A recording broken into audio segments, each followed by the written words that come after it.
Welcome to the Embracing You podcast with your host, Eric Pothen. We are all on our own unique journey to discovering ourselves.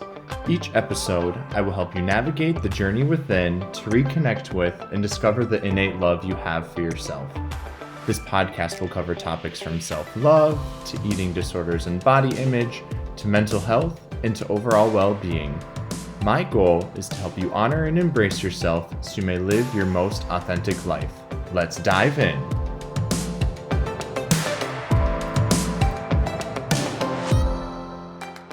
Well, hello everybody, and welcome back to another episode of the Embracing You podcast. I am currently up north on a family vacation, and I am just sneaking away here for a short amount of time for my family to record this episode for you all. Last episode we focused on vulnerability, a practice that requires strength, courage, and honesty. We're going to keep the ball rolling here today by talking about another practice that I think will be essential for us to take our own journey within, surrendering. Now, I actually wanted to cover both vulnerability and surrendering in the last episode, but I found myself in quite a conundrum. I wanted to talk about how you need to be vulnerable first in order to surrender to the moment. But then I thought, well, wait a second here. You also need to be able to surrender to the moment in order to be vulnerable. It was like what came first, the chicken or the egg moment. I couldn't tell you the amount of time I spent thinking about this and talking to friends about what they thought about this. We all came to the same conclusion, that the two really go hand in hand and that you can't have one without the other. Before I go any further, let's take some time together to define what surrendering is. Now, when we look at the term surrendering, I want to make it known that we are looking at it through a mindfulness and spiritual lens. In our society, surrender is synonymous to giving up, but it's not as literal as we might initially think.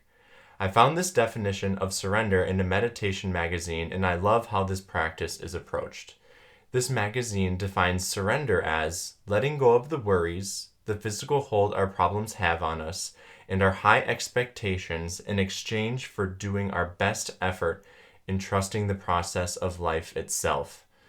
One thing that I particularly like about this definition is that it asks the individual to surrender to life itself, not another individual. Now, this is not the only definition or take on surrendering.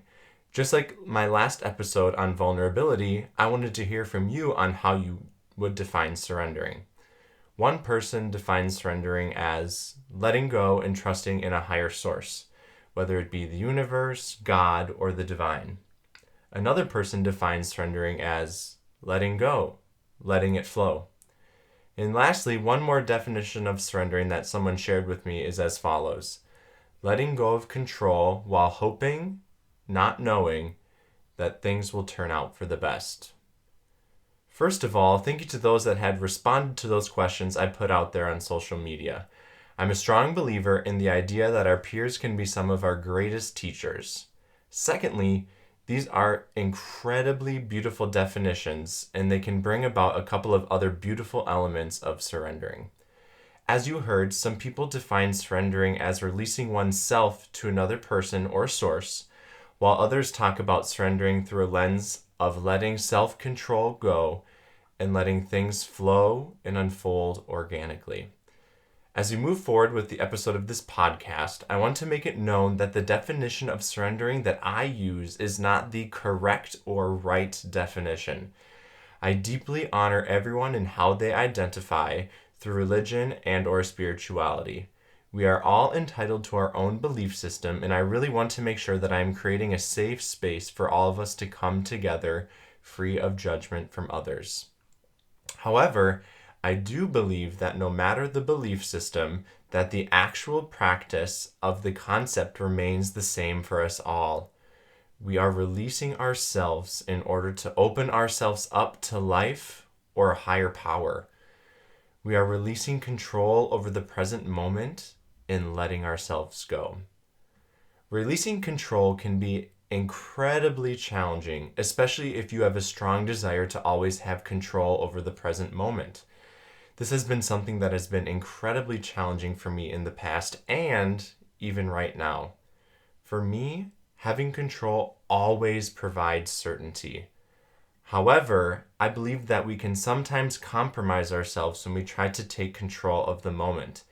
And sometimes this means we act against our values, our beliefs, and our character.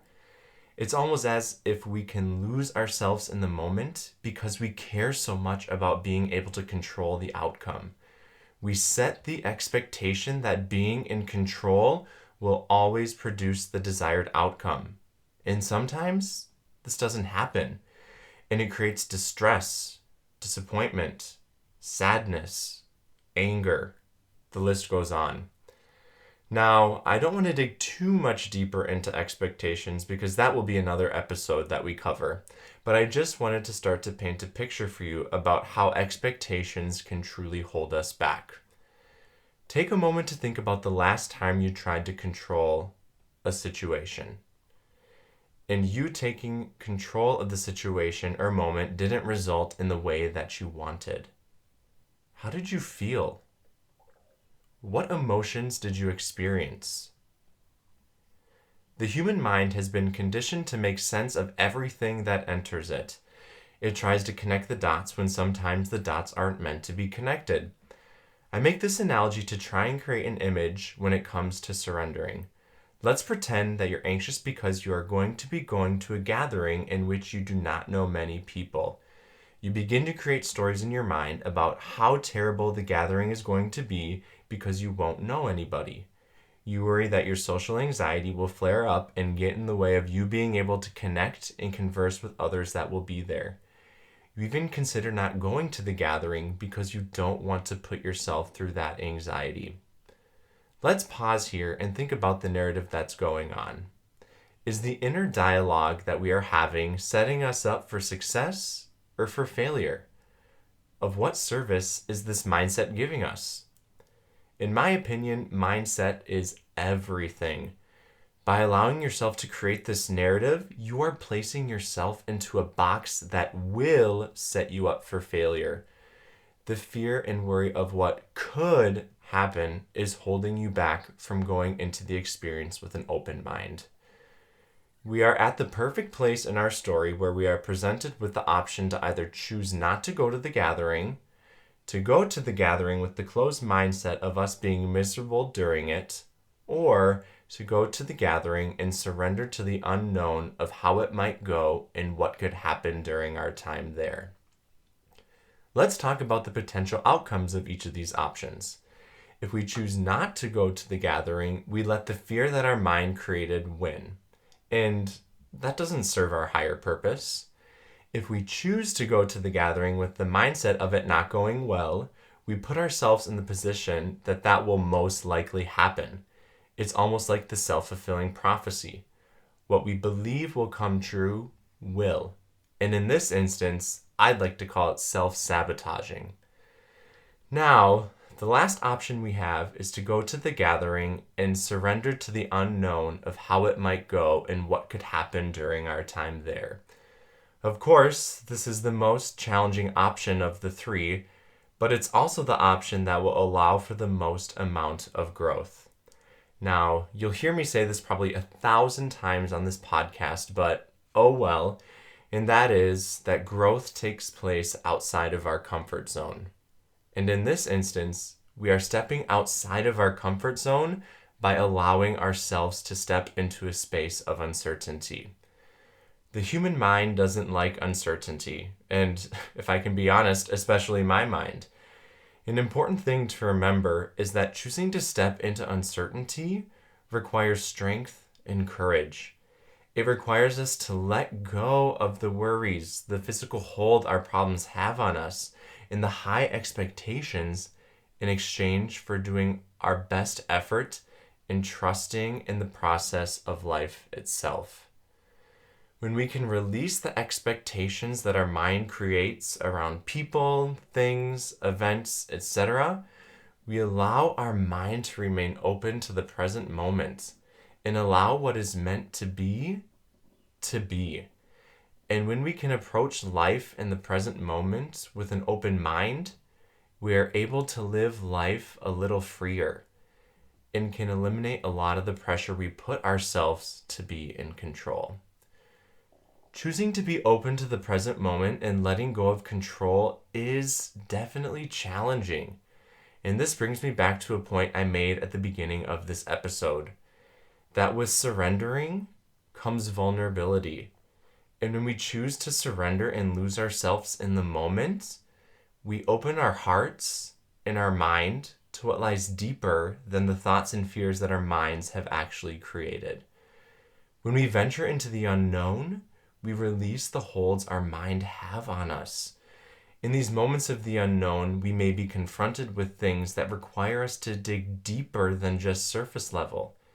And when we dig deeper, we need to be able to be vulnerable with ourselves, because what we uncover may evoke some strong emotions or responses.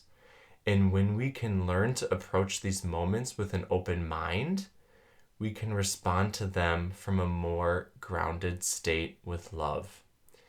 It is how we respond in these moments of surrendering and vulnerability that have the ability to transform ourselves as humans. And in these moments, we have two options. We can either choose to shut down and ignore the discomforts, or choose to be present in the moment, face the discomfort, and lean into the uncertainty. As easy as it is to avoid the discomfort, I'm here to tell you that ignoring discomfort will not allow you to grow. Because once again, growth occurs outside of our comfort zone. So, I challenge you to lean into the unknown a little more, as hard as it might be. Just like with vulnerability, learning to surrender to the present moment is a practice. There will be moments where you're successful with it, and there will most likely be moments where it might be a challenge for you. And that's okay, because that's why it's called a practice. And in order to get better at a skill, you need to practice it. You won't become an expert at it overnight. And be open to failures as you practice. Surrendering to the present moment is going to be an essential skill for us as we continue this journey within. But what will surrendering do for us as humans? Surrendering allows us to free space in our minds. Surrendering allows us to see the present moment a little more clearly.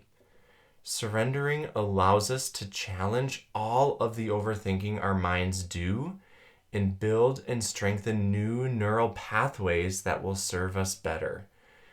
When we choose to be open to the present moment and approach it with an open mind, we eliminate any judgment and any expectations we may have. For me, surrendering to the present moment can be incredibly scary. But in the moments that I choose to surrender, I never regret the decision. Surrendering has made me appreciate the little things in life more. And it's made me realize how controlling is my default. And it's helped me pinpoint areas of growth. I found that surrendering also allows me to give my energy elsewhere in life. I'm a firm believer that awareness is key. And once we can realize and notice our patterns and habits, we can actively take steps to create change. When you experience discomfort, how do you typically respond? Are these responses habitual for you? And does it bring any awareness around potential areas of growth? I want to make a point here in that you don't have to be feeling discomfort in order to surrender. Surrendering can be a way of life and a beautiful approach to going about your days. I challenge you to start each day with gratitude and an open heart. How we start our days and the narratives we create within the first couple of minutes of waking up for the day are such pivotal moments. This now is a narrative that I've been guilty of telling myself shortly after waking up. Oh my gosh, I am so tired today. I have a lot I need to get done and I am just not in the mood to work or be social. I'm crabby and today is going to be a terrible day. Now, rather, I can shift that narrative and instead say, yes, I'm tired, but I'm going to make the most of today. I might not be my best self, but I'm going to try my best to surrender to the present moment. I release any expectations I have placed upon myself and others and will release the need to be in control of what happens today. Now, I know the second narrative might be a stretch, but just think about the difference between the two and the potential effects each one may have on your day. As we wrap up our time here together, I want to remind you all that you have the strength and courage within to be vulnerable, and that you also have the strength and courage within to surrender each and every day. Releasing the need to be in control will be challenging, but I know you have the ability to challenge and override this desire to control. It is also my hope that you will notice a shift within and in the way you go about your days when you begin to practice these two things. Embracing yourself will require you to be vulnerable with yourself, and it will require you to surrender to the journey we are about to take together. I am incredibly excited and honored to be in this space with you and cannot wait to keep learning and growing with you. Until next time, continue to be gentle, love yourself for who you are and what you bring to this world. And most importantly, remind yourself each and every day of your innate strength and resiliency because you are beautiful. Much love.